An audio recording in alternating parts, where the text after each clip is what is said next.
मां की याद आ गई और मेरा हुण ये दिल कर रहा कि मैं भी उत्थे मंच ते जाके दो बोल मां की शान दे विच बयान करना चाहता हूं। जरूर।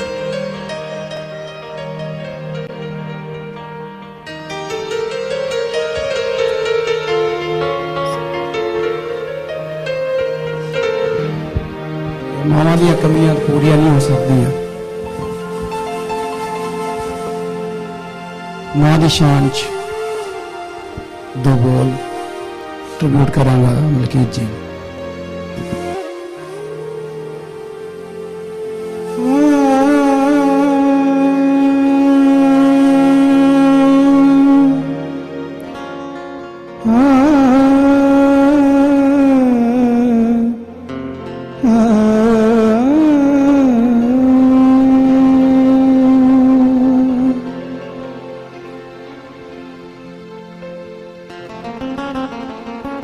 दो जग अंदर जो तू सुख चोना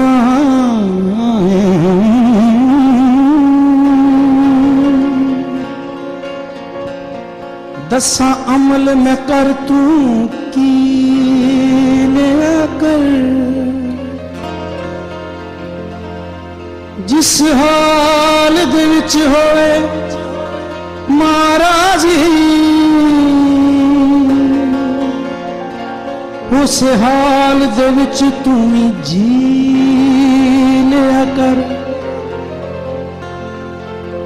उच्चा बोल न मांगो उच्चा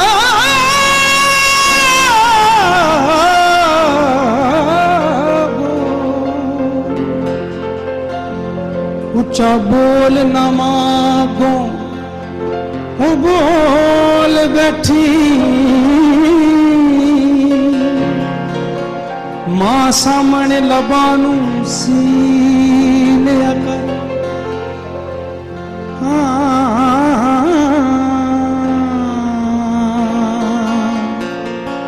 जदों तैनू सकून दी लोड़ होवे वो पैर मां दे धो के पी लिया कर। मां नालों वध के कोई ठंडी छां नहीं।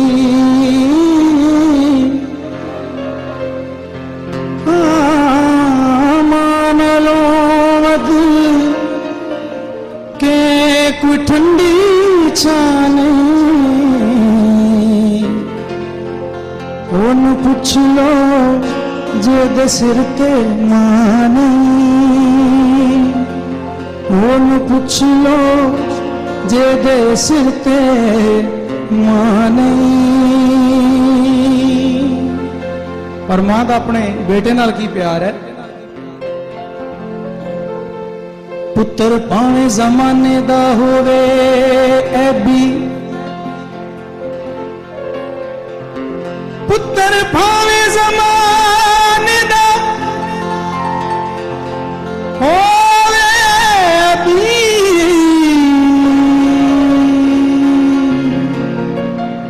वो मां फेर भी पर्दे कजदी ना फरमान ते भावे गुस्ताख होवे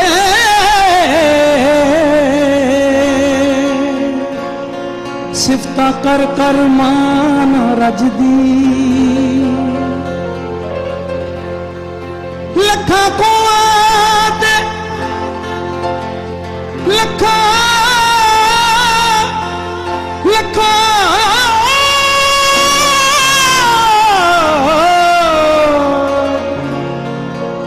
लखा को आते पुत्र नू लगे ठुड्डा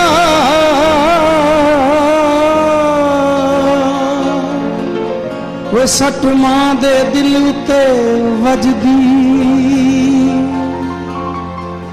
शेर दाद खां अजब मैं मां दा प्यार डिठा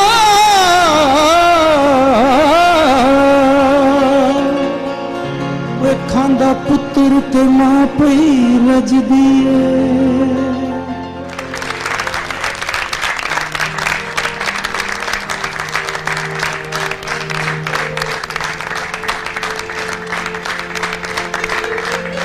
आप जो सारे खड़े हैं ना, एक मिनट इदा ही खड़े रहो प्लीज। मैं चाहना कि पता नहीं साडे कोलों जिंदगी के किस मौके ते कदों मां नाल कोई गुस्ताखी हो जाती है।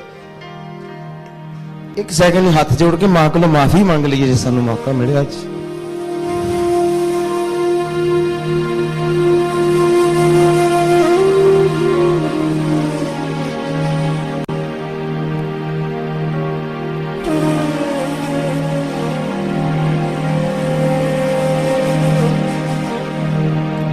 Thank you very much.